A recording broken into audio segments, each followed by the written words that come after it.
In the thawing wilderness of northern Maine, veterans Lorcan Vale and Merritt Cade used crowbars to smash a slab of steel jutting from an eroded riverbank. What lay beneath the mud wasn't a bunker or old logging debris. It was a severed armored train car, hidden for 30 years. Beside them, their faithful retired service dog, Rook, growled softly, shivering, freezing the morning air. With a painful screech of rusted hinges, the hatch finally swung open. What poured out wasn't fortune, but a wave of stale air, heavy with decay, betrayal, and the ghosts of men who never came home. As the flashlights pierced the darkness, the two friends realized they have unearthed something much darker than the secrets of the river, a truth that some force has tried to bury forever. Please support us by subscribing to the channel to follow the story until the end. Morning mist drifted through the thinning pines as the last trace of night rain clung to the cold air above the thawing crocheted river. Lorcan Vale walked at the front of the narrow trail, his boots sinking into patches of soft earth where winter's weight had only recently lifted. At 39, Lorcan carried himself with the quiet precision of a man who had spent too many years navigating hostile terrain. Tall, lean, broad-shouldered beneath a weather-worn jacket, his dark hair cropped close, streaked prematurely at the temples like frost on burned timber. His face, sharply cut with high cheekbones and a firm jaw, rarely displayed more than the faintest echo of emotion. Although his hazel-green eyes were calm, they held the haunted depth of a man who still heard distant explosions in harmless sounds and still woke to memories that didn't belong to this forest. Beside him, Merritt Cade, only a year younger, moved with a contrasting energy. Merritt had the kind of presence that filled the silence Lorcan often left behind. Medium height, sturdy build, sandy blonde hair, always a little unruly, a perpetual 5 o'clock shadow softening an otherwise mischievous grin. His blue eyes carried warmth and humor, yet beneath them lay a thin film of shadow, hints of long nights spent replaying the same battlefield memories he joked about to survive. The two men, forged by the same deployments and the same losses, had chosen to retreat together to a cabin outside Brackenford, Maine, a wooden refuge where old soldiers could breathe without flinching. But the quiet was fragile, like thin ice pretending to be solid. Rook, their 7-year-old German shepherd, trotted ahead with the elegant discipline of a retired canine. Thick, dark fur streaked with aged amber, ears sharp as blades, muscles rippling beneath his coat. Rook was the living embodiment of vigilance. He had been trained to read danger in vibrations, sense subtle movements, yet it was the way the dog watched Lorcan, as if guarding not just his body, but the broken places inside him that made him irreplaceable. The crocheted river beside them churned with muddy meltwater. Snowmelt from the upper ridges had swollen the banks, revealing raw scars of erosion where tree roots jutted out like bones. The air carried the mineral tang of disturbed earth, cold and metallic. Lorcan scanned the river's edge out of habit, his mind cataloging every shift in the landscape. The freshly collapsed soil, the exposed stones, the widening of the river bend. It was Merritt who broke the morning stillness first. "If this river gets any angrier," he muttered, stepping over a slick root, "it's going to drag the whole forest with it, including us. Which would be rude because I've only had 1 cup of coffee." Lorcan said nothing, but the corner of his mouth twitched, a Lorcan equivalent of laughter. Rook suddenly stiffened. The dog's hackles rose from neck to tail, a ridge of warning carved into his fur. Without hesitation, he bounded down the small slope toward a shallow section of river where the earth had torn away in jagged slices. Lorcan's pulse kicked. Rook didn't react like that unless something felt fundamentally wrong. He followed quickly, Merritt right behind him. When they reached the riverbed, Rook was pawing insistently at a patch of wet silt, claws scraping against something that wasn't stone. Lorcan dropped to a crouch, brushing aside the mud with gloved hands. What emerged was unnaturally straight-edged, metal thick and cold even beneath the morning chill. "That's not from any logging equipment," Merritt murmured, kneeling beside him. Lorcan wiped the mud away until the outline became unmistakable. A steel plate, massively reinforced, the surface pitted with decades of rust. Rook growled, a deep, unsettled sound, ears pinned back as he circled the exposed section. Lorcan pressed his weight against the soil around the edges, further revealing a seam, thin, deliberate, mechanical. "This is a hatch," he said quietly. Merritt's eyebrows rose. "A hatch? Like someone buried a bunker under a riverbank? Maybe it's pirate treasure. Maine pirates, very fierce, famous for their love of cold water and tax evasion." Lorcan ignored the joke, though it served its purpose. The tension eased just enough for his mind to think clearly. He and Merritt fetched the pry bar they carried for fallen branches. Working together, they wedged it into the seam. The old metal resisted with a groan, the kind of sound that belonged to something not meant to be opened again. When the steel finally gave, a thin, sharp whistle of stale air escaped. Then a wave of odor struck them so hard, Merritt gagged. "Jesus, smells like a crypt in there," he choked. Lorcan lifted his flashlight and angled it into the narrow opening. The beam vanished into darkness, then touched the outlines of corroded metal benches, peeling fabric slumped over skeletal frameworks, and shapes that hinted at a confined chamber rather than a vehicle. The air wafting out was thick with mildew, dust, and something faintly sweet, unmistakably tied to death, long past. Lorcan felt his throat tighten, not from fear, but from a deep, grim recognition. This was the scent of places where hope had run out long before anyone realized.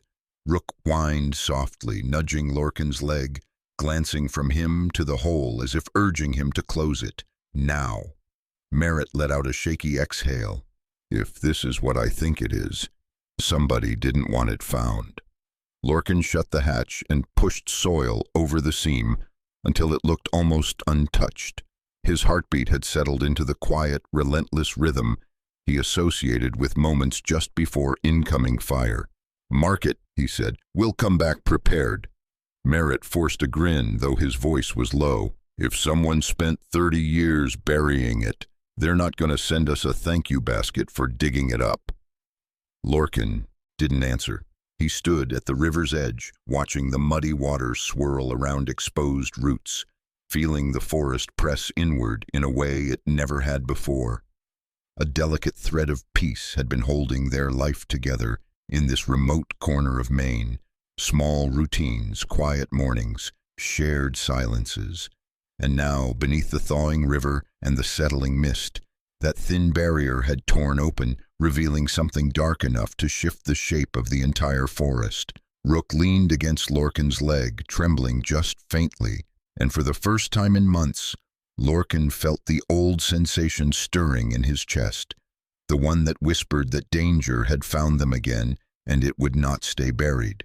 The clouds lay low over Brackenford, as though the sky itself wished to press the little town into silence. A thin, gray light washed over the brick storefronts and narrow streets, making everything appear older, dusted with the weight of years no one cared to speak of. Lorcan Vale drove the pickup with the same steady posture he carried in firefights, upright, watchful, every sense measuring the quiet around them. His dark hair, streaked prematurely with frost-like gray, was still damp from the morning cold, and his jaw was locked as if bracing for incoming trouble. Beside him, Merritt Cade rode with one foot propped against the dashboard, his messy, sandy blonde hair flattened by a beanie, his usual grin softened into wariness. Even the playful glint in his blue eyes had dimmed. Leaving Rook behind at the cabin had felt wrong. The 7-year-old German shepherd had stared after them with an uneasy stiffness, amber-streaked fur raised along his spine, refusing to move from the porch, as if guarding something unseen. But Lorcan didn't want to bring the dog into town until they understood what they were dealing with. The first stop was the Brackenford County Library, a squat 1970s building with chipped paint and the lingering smell of old paper drifting through the automatic doors. Inside, behind the counter, stood Eudora Lyle, the town's librarian for more than 3 decades. Eudora was a tall, angular woman in her late 60s, her silver hair pulled into a tightly braided crown that gave her an air of stern dignity. Her pale skin was creased with crow's feet, the kind that came not from laughter, but from squinting at microfilm machines for half a lifetime. Her thin lips curved downward naturally, giving her a perpetually disapproving expression even when she wasn't displeased. But her eyes, sharp steel blue, missed nothing. "You boys aren't from around here," she said without a hint of welcome. Her voice carried the clipped tone of someone who had run the same building, the same routine, for so long that disruptions felt like trespasses. Lorcan stepped forward with a polite nod. "We're looking for newspaper archives, early 90s, rail accidents, or armored transport issues." Eudora's expression didn't change, but one eyebrow lifted the faintest fraction. "Strange thing to research." "We're strange people," Merritt said brightly, though even his humor couldn't cut the tension woven through the room. She studied them for several long seconds before turning with a sweep of her long gray cardigan. "Microfilms in the back. I'll fetch the records." They followed her through a narrow corridor lined with tall shelves. Lorcan noted how the building creaked even under their light steps, as though bearing the weight of unspoken history. After a few minutes of scrolling through old headlines, local elections, logging disputes, school sports, Merritt froze. "Lorcan," he said quietly. He tapped the glass. "Of the microfilm reader." The headline glared back at them in grainy black letters. "Armored rail car vanishes after mountain slide. 2 crew missing. No wreckage found." Dated April 1991. The article explained that a sudden landslide had halted a freight train near Dunn Ridge. A special armored car attached for the transport of $4 million in regional bank funds had been detached days later for repair and inspection, though no inspection report was ever published. The 2 guards assigned to the car were listed as missing, no bodies recovered, no follow-up, no closure, no photographs. "Someone pulled it off the tracks," Lorcan murmured, voice low, pulse thrumming. "Pulled it off the tracks and buried it by the river." Merritt leaned back, exhaling sharply through his nose. $4 million. And 2 guys who never got to clock out. Eudora Lyle's sudden presence behind them made both men jump. She stood stiff and still, hands clasped tightly over the front of her cardigan. "I believe you have what you need," she said, her tone clipped, cold. "Brackenford is not in the habit of revisiting old wounds." Lorcan met her gaze, unflinching, unreadable, but said nothing, because he saw something crack behind her eyes. Fear, not of them, of the story, of someone else.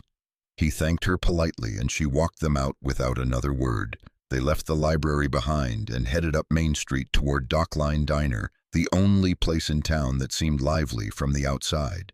Yellow lights glowed through the windows, silhouettes shifting against the frosted glass. Inside, the diner smelled of coffee, bacon grease, and warm bread, comforting scents that clashed with the atmosphere the moment they entered. Behind the counter stood Harlan Coy, the owner.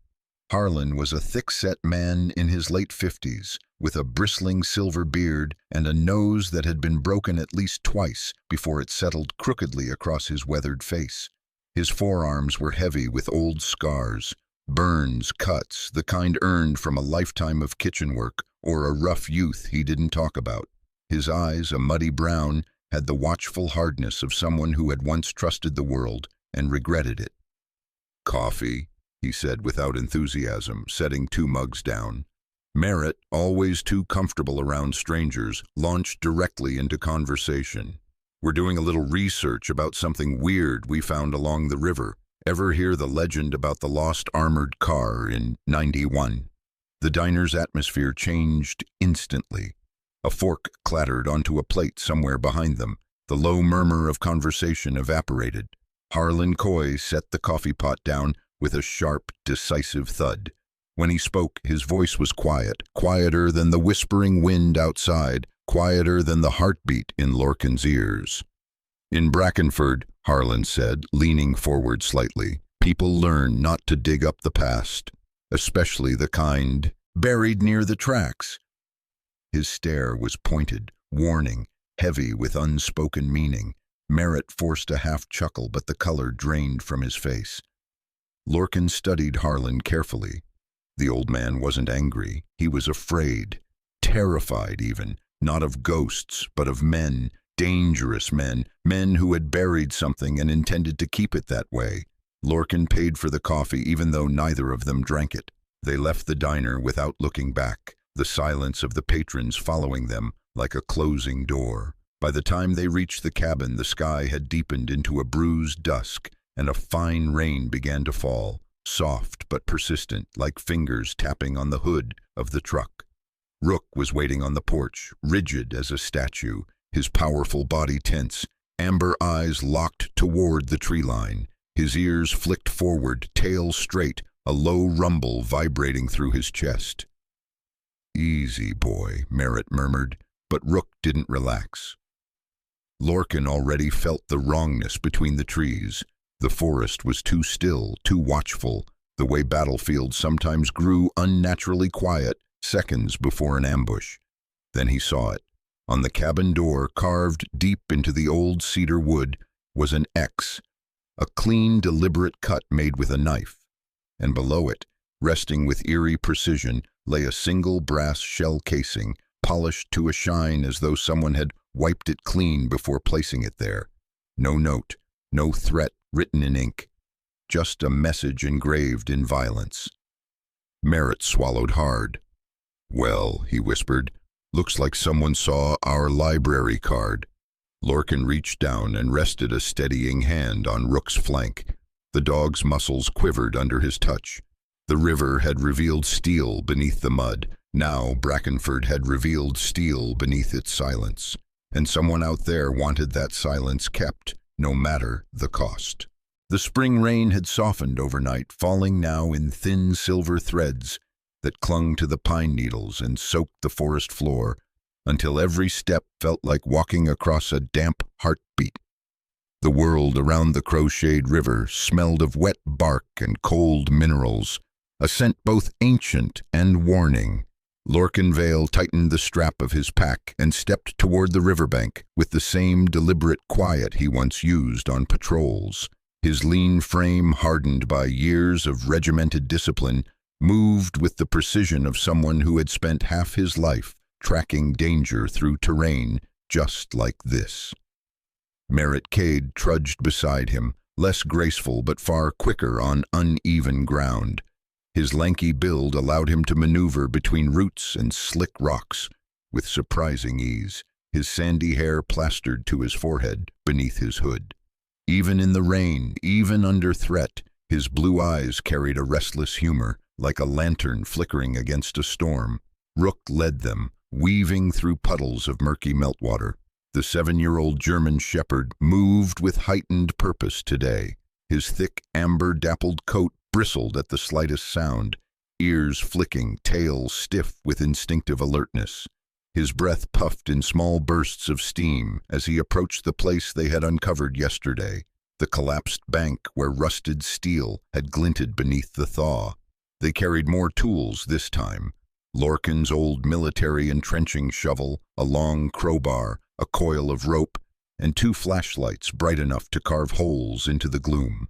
The truth buried beneath this riverbank would not stay buried much longer. With coordinated effort, they pried open the heavy escape hatch fully. Metal screamed as if protesting the daylight after decades in the dark. What lay beneath was no truck bed. It was a steel vault of a rail car, cut clean from its frame and dragged down here long before Brackenford's facade of peace had settled over it. Cold air surged upward, thick with the stench of mildew and the stale breath of decades. Lorcan descended first, boots landing on steel.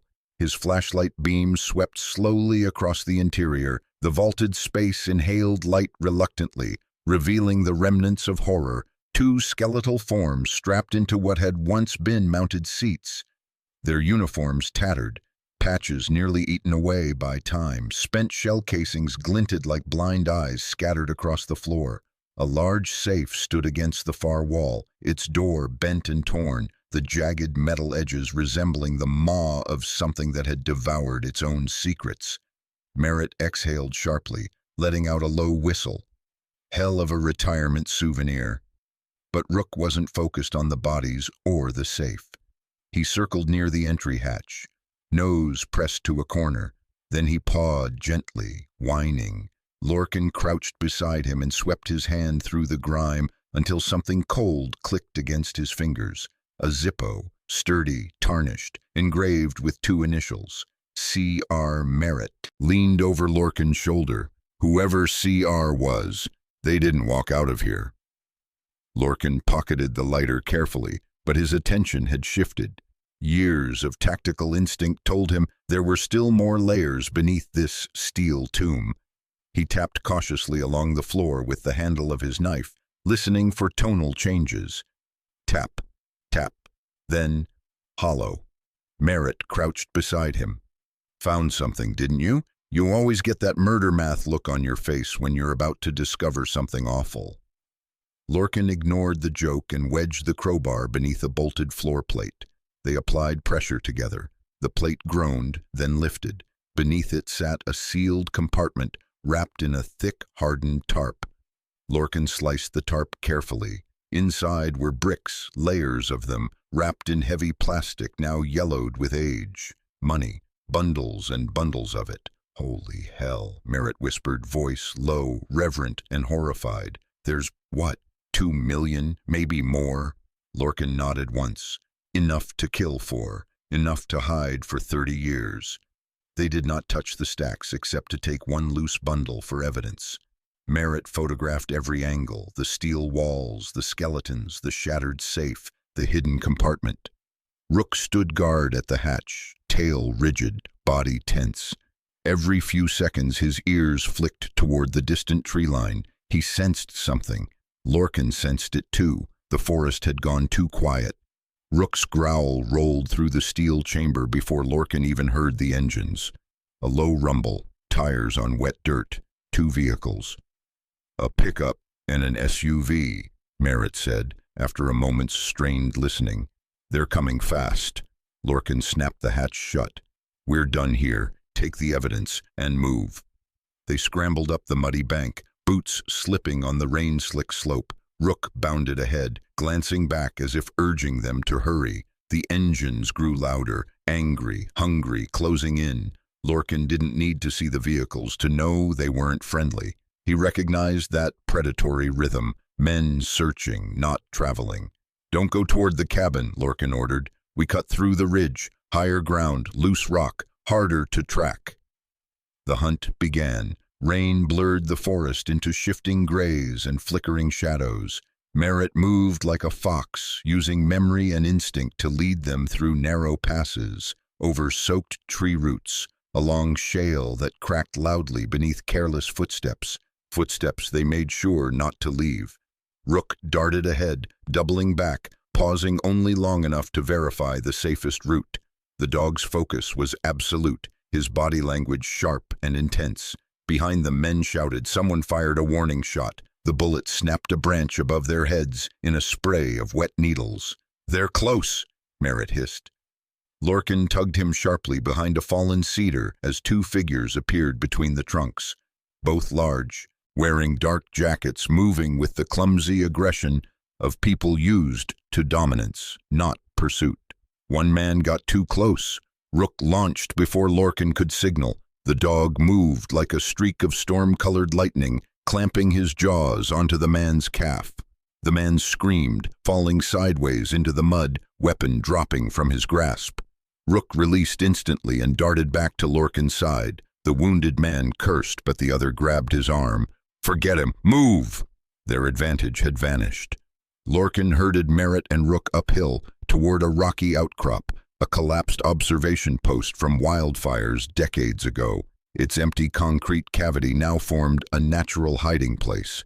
They ducked into the cold, damp shelter just as headlights slashed through the trees below. Lorcan pressed Rook close, steadying the dog's rapid breathing. Merritt slumped beside him, chest heaving.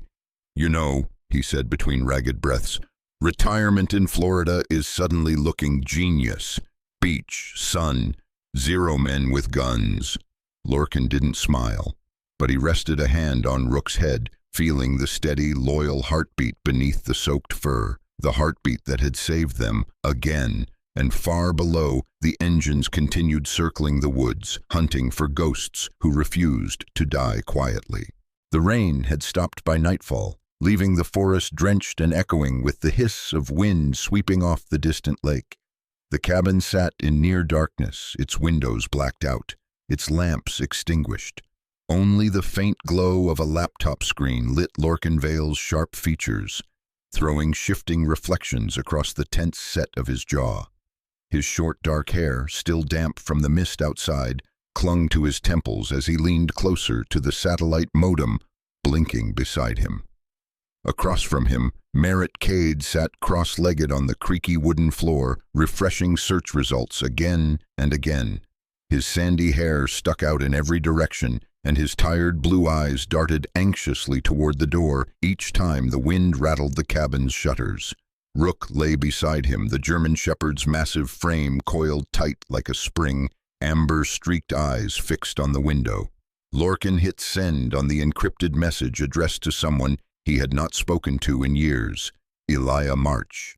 Elijah March had once been the calm center of a storm. Back when he and Lorcan served together in a rapid response military intelligence unit, March had been the one who walked into chaotic hot zones with an unsettling steadiness. Now, in his early 40s, Elijah had a lean frame, close-cropped black hair threaded faintly with gray at the sides, and dark eyes that seemed made for reading lies. His square jaw and clean-shaven face lent him a severe look, yet those who knew him understood the quiet empathy beneath the hardened exterior. He had joined the FBI after leaving the service, rising quickly through the ranks because he could see patterns others missed and threats others ignored. Lorcan sent him everything: the photos of the steel vault beneath the riverbank, the serial numbers on the recovered money, the skeletons, and the Zippo lighter with the initials CR. Then they waited. Wind whined across the eaves. The cabin timber flexed. Somewhere outside, a branch cracked under weight that did not sound like an animal. Merritt muttered, "This is the part in the horror movie where everyone dies because the Wi-Fi goes out." But the modem held. When the laptop chimed with an incoming message, all three, Lorcan, Merritt, Rook, snapped to attention. Elijah March, received. Case never officially closed. Federal jurisdiction still active. Sending files to Boston SAC now. Need time to secure warrants. Stay low. Do not engage Reddick alone. Merritt snorted. "Great, we just need to survive long enough for the government to get its paperwork in order." Lorcan ignored the sarcasm. "Help is coming. We just need leverage." It was Merritt who came up with the idea, half illegal, half ingenious. They created an anonymous account and sent 2 photos, the Zippo and a blurred shot of the steel vault interior, to a small independent podcast known for investigating corruption in the northeastern states. The host, a woman named Nora Bryson, was infamous for her soft voice and lethal investigative instincts. Though she appeared only briefly, her presence mattered. Nora was a slender woman in her late 30s with sharp brown eyes and dark auburn hair usually tied back in an effortless knot. Her calm tone often masked her ruthless determination to expose hidden crimes. Within hours, her channel released a teaser. Someone in Brackenford dropped their past into the river, and it just floated up. Lorcan watched the teaser in silence, jaw tight. Reddick will understand. This points directly at him. Cassian Reddick, the man who once led the original investigation, who retired early, who suddenly built a local empire of forestry and transport businesses, the man with enough money, influence, and fear woven into the town to silence anyone who asked questions. Merritt swung his boots off the table. We just poked the biggest bear in Maine. Congrats. Lorcan stood, shoulders tense. Good. We want him moving. The next night brought a colder storm, sheets of rain blown sideways by the wind that roared between the pines. The forest became a black cathedral of swaying trunks and hissing branches. The three returned to the steel vault, but not to open it. This time, they came to set a trap. Lorcan strung thin fishing wire across the approach trails, attaching tin cans filled with pebbles, improvised alarms that would jingle at the slightest disturbance.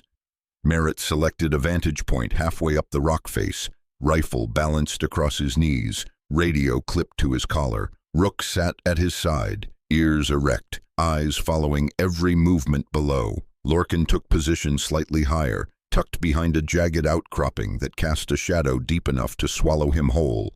He moved like a man returning to a battlefield he'd never truly left.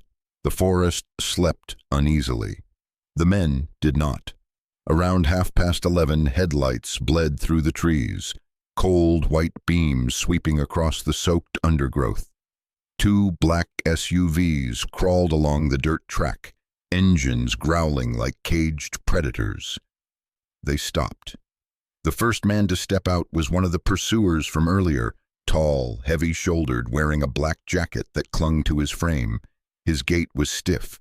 Rook's bite had left a limp in his left leg. Behind him stepped another man, smaller, wiry, bearded, eyes sharp with nervous aggression. Then came the third figure, Cassian Reddick. Even in the storm, Reddick carried himself like a man who owned every tree within sight. His long, dark coat flapped in the wind, revealing a tailored suit beneath. Thick silver hair swept back from a forehead, scored by faint worry lines that time had failed to erase. His face was long, angular, and weathered, handsome in a harsh, authoritarian way. His eyes were the pale gray of riverstone, cold and reflective, the eyes of someone who had calculated lives as currency.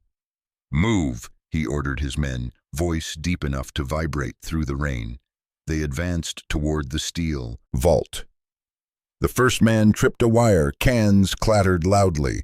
Reddick froze. Lorcan stepped from the dark, voice cutting clean through the hiss of rain. "You're at the right place, Mr. Reddick. Just wrong about who owns this scene. This is federal ground now." Reddick turned slowly, lips curling in disdain. "You think hiding in the woods makes you federal agents?" "You buried a federal crime," Lorcan replied calmly. "We dug it up." Reddick's face twisted, his pale eyes flashing. "You don't know what you're playing with." Merritt whispered from his perch into the radio. "He's rattled. Keep him talking." Reddick lifted his pistol and fired 3 warning shots toward the rock face. Stone chips exploded near Merritt's hideout. Rook tensed, but Merritt kept him steady with a hand on his thick fur. "Careful," Lorcan said. "Every shot you fire is being recorded." Reddick snapped. "Those guards trusted me. They believed I'd haul the vault back to the station, but no, they forced my hand. I dragged the entire damn car to the river." Merritt mouthed, "Got it," tapping the recorder. Lorcan heard it first. Sirens. Then the forest lit up with blue and green flashes, reflected off wet pine trunks, scattering across the surface of the crocheted river like shards of neon. The FBI convoy spilled into the clearing, agents moving fast, armed, precise. At the front strode Elijah March, raincoat whipping around his tall frame, flashlight slicing through the dark. His voice thundered, "FBI, drop your weapons!" Reddick's empire, 30 years of silence, collapsed in a single breath of blue-green light. The storm had emptied itself during the night, and by early morning the forest awoke under a washed-clean sky. The air was cold and sharp, the kind that filled the lungs with the sting of renewal. Sunlight filtered through the towering pines in long gold ribbons, each shaft catching the shine of rain clinging to the needles like trembling pearls. The crocheted clearing, once a place of secrets and shadows, now thrummed with the purposeful movement of justice. Lorcan Vale stood near the steel vault's exposed entrance, watching the federal forensic team work. His dark hair, still damp from the mist, ruffled slightly in the cool breeze. Shadows under his hazel-gray eyes betrayed the exhaustion of nights spent on high alert. But there was something different in his expression this morning, a quietness, not quite peace, but the first breath of it. He crossed his arms, the muscles in his forearms tightening beneath the faded fabric of his jacket, as he noted every step taken by the agents, every piece of evidence bagged, every photograph captured. Beside him, Merritt Cade bounced lightly on the balls of his feet, rubbing his hands together for warmth. His sandy hair looked even more chaotic than usual, a scruffy halo around a face that couldn't fully wipe away the grin tugging at its corners. Blue eyes flicked with satisfaction each time an agent confirmed one more detail of the case they had cracked open. He whistled under his breath, though the tune trembled slightly, adrenaline still ebbing from the confrontation the night before. Rook sat between them, posture tall and dignified, as though he, too, had been assigned to oversee federal procedure. The German shepherd's amber-flecked coat glowed under the morning light, thick fur still damp from the night's rain. His ears swiveled at every sound, rustle of kit bags, metallic click of evidence cases, the distant hum of radios. Though calm now, there was a soldier's readiness in the way he held himself, as if he would leap into action the moment his humans needed him. At the far end of the clearing, Cassian Reddick emerged from the steel vault flanked by two agents. His once imposing posture had wilted overnight, shoulders sinking beneath the weight of his soaked long coat. His silver hair, usually styled in commanding waves, hung in disarray across his lined forehead. The pale stone-gray eyes that had brimmed with arrogance now stared blankly at the ground, as though the forest had swallowed his empire whole. Cold metal cuffed his wrists, mud splattered his tailored trousers. 30 years of lies clung to him like the last remnants of the storm. One of the agents read him his rights with clipped clarity. The words cut the air like clean edges of truth. Nearby, Elijah March supervised the transfer of evidence. Dressed in a dark, technical jacket that contrasted with the neat professionalism of his posture, Elijah looked every bit the man Lorcan remembered. Lean frame taut with focus, close-cropped hair barely mussed by the wind, sharp black eyes taking in the scene with measured intensity. He held the Zippo lighter, the one engraved CR, between gloved fingers, inspecting the tarnished metal with the reverent concentration of someone handling the last piece of a broken puzzle. Then he turned to Lorcan and Merritt. "You three," Elijah said, his voice carrying a depth that made even the forest quiet to listen, "did the work an entire system failed to finish for nearly 3 decades. 2 men lost their lives in this vault, and Brackenford pretended they vanished into thin air." He looked down at Rook, who held his head high. "And this soldier did more than most trained humans last night." Rook huffed, proud. Elijah continued, "The funds will be traced back to the banks. The families of the 2 guards, Richard Hamley and Nolan Price, will finally know what happened. Their service won't be listed as missing anymore. They'll be remembered as victims, and their case will finally get the closure it deserved." Lorcan didn't respond verbally. He simply nodded, jaw tightening, a flicker of something wounded but relieved crossing his eyes. Merritt cleared his throat, rubbing the back of his neck. "Just doing what we're best at," Merritt muttered. "Digging in places people didn't want us to dig." Elijah gave him a faint smile, brief, rare, but genuine. "Sometimes justice needs people who aren't afraid of the dirt."